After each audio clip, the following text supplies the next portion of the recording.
今天我们来说说保护眼睛的营养素。我呢时常怀疑，未来人类的视力会持续退化，说不定在未来的某个年代眼睛没有问题的人凤毛麟角，甚至可以被认为是有特异功能了。这倒不是我在这里胡思乱想。中国的卫健委呢，几年前曾发布过一个中国眼健康的白皮书，里面提到，截至2020年，中国有6.6亿的近视眼，接近总人口的一半，而实际上儿童青少年总体近视率已经超过一半了，达到了51.9%，这还真是现代生活的写照。现在无论是大人还是孩子，一有时间盯的准是手机，地铁上没有人看书读报了，看的也全是手机。大家现在也知道，电子设备的蓝光会对眼睛造成伤害，所以很多人戴着防蓝光的眼镜继续刷手机。但其实能对我们眼睛造成伤害的远不只是蓝光。我举个例子，玩手机的时候眨眼睛的次数会大幅下降，角膜呢就更多的暴露在干燥的空气里，时间长了眼睛容易干涩，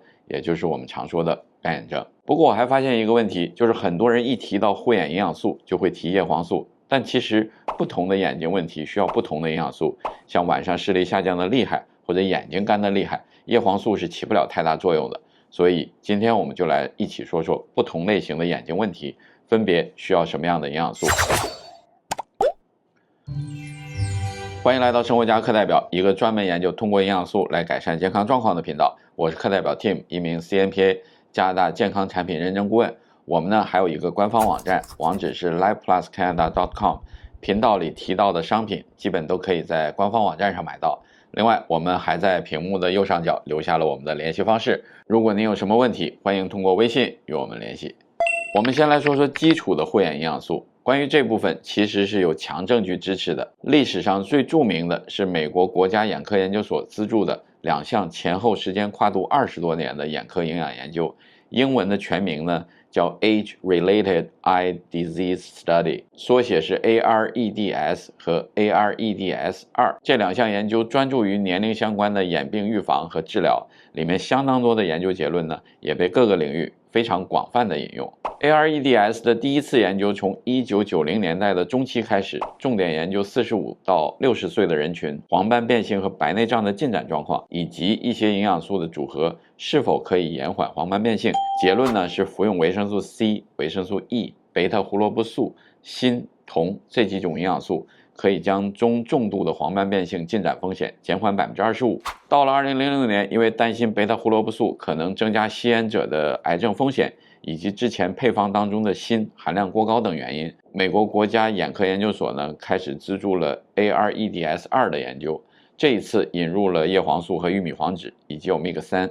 这一个研究同样得到了比较积极的结论，认为叶黄素和玉米黄质显示出更好的保护作用，于是这个配方中采用的营养素就成为了业界普遍认可保护眼睛最重要的基础营养素。这些营养素都是什么呢？我们逐一来介绍一下。首先是维生素 C， 含量是500毫克。作为知名度最高的抗氧化剂，维生素 C 可以中和眼部的自由基，保护视网膜细胞免受氧化应激损伤，从而减缓眼部组织衰老的过程。再接下来是维生素 E， 和维生素 C 一样的是，维生素 E 也是很好的抗氧化剂，尤其有助于预防糖尿病导致的视网膜病变。另外，维生素 E 还可以减少眼部炎症，缓解眼部的干涉和不适感。再就是护眼界知名度最高的叶黄素和玉米黄质了。目前被业界公认的叶黄素和玉米黄质10:2的比例，也是来自 AREDS2 的研究结论。叶黄素和玉米黄质最关键的功能是吸收和过滤有害蓝光，保护视网膜黄斑区免受蓝光损伤，减少数字设备使用导致的眼部疲劳，所以也推荐给全年龄段的人群使用。AREDS2 最后推荐的2种营养素是锌和铜。锌呢可以协助维生素 A 在视网膜当中转运，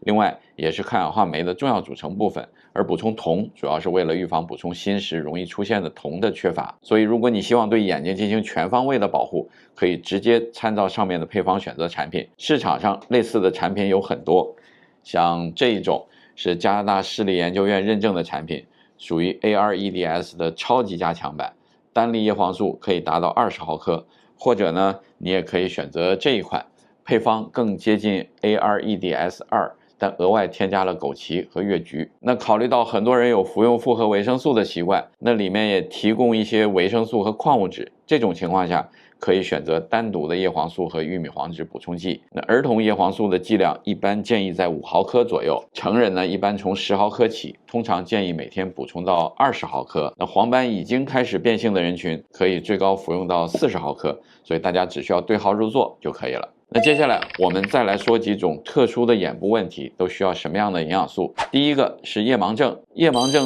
最明显的症状就是光线一暗下来就总说看不清，大人孩子其实都有可能出现这个问题，这时你需要额外补充维生素 A， 它可以直接影响视网膜的功能，有助于改善暗光环境下的视力。像胡萝卜、动物肝脏、蛋黄都是维生素 A 的较好来源。那如果你不喜欢吃这些东西，就可以选择维生素 A 的补充剂或者鱼肝油，因为鱼肝油也是维生素 A 的很好来源。另外，富含花青素的越橘或者蓝莓也有助于改善夜盲症，尤其是越橘搭配维生素 A 的效果会更好。第二个是干眼症，流眼泪可不全都是坏事儿，因为眼泪可以给眼睛提供额外的润滑。那一旦眼泪分泌不足或者处在一定环境下，就容易出现干眼症，比如说在飞机上或者空调房里，骑自行车骑长了，或者看了几个小时的电脑屏幕，眼睛就容易开始干涩，有异物感，严重的时候呢会感到刺痛。对付干眼症，点一点眼药水或者是人工泪液是最简单的方法。那如果你觉得滴眼药水比较麻烦，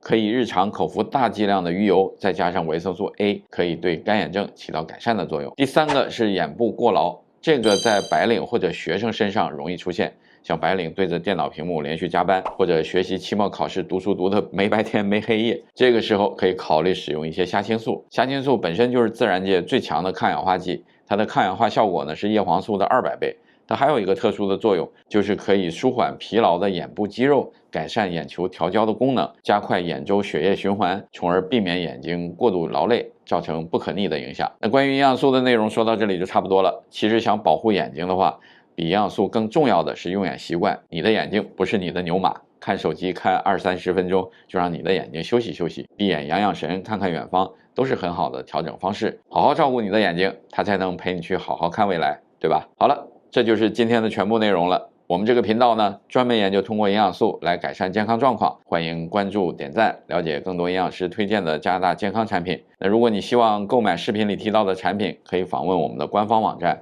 livepluscanada.com， 或者在视频的 description 里找到产品对应的链接。想提醒您的是，我们网站上的大多数商品都可以邮寄到加拿大、美国以及中港台等国家和地区。当然，如果你刚好在加拿大的温哥华，也可以来我们位于列治文的线下门店来找我们聊聊。谢谢大家，那我们下期再见。